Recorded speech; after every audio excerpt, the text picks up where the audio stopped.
دجاج بالبصل المكرمل والكريمة، وصفة كتير طيبة وسهلة وسريعة، يلا نحضرها سوا.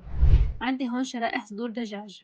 ببدأ بتتبيلهم، بضيف الملح والفلفل الأسود على أول وش، وبعدها بقلبهم وبرجع بضيف ملح وفلفل أسود على الوش التاني.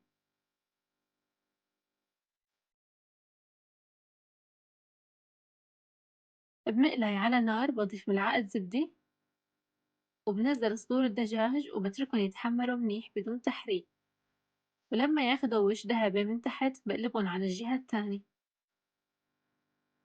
وبس تحمروا من الجهتين برفعهم من المقلاية.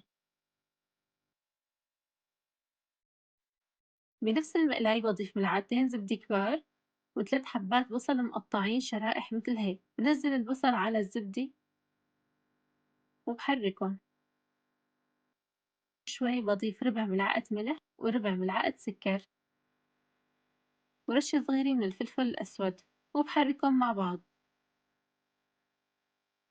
بغطيهم وبتركن على نار هادية حتى يتكرملوا، وهيك صاروا جاهزين. بضيف عليهم كوب كريمة طبخ وبحركن شوي،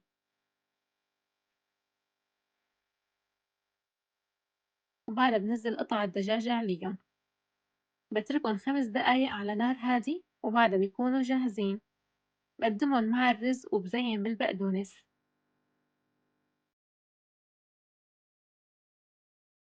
كتير طيبة وشهية، لازم تجربوها، وصحتين وهنا.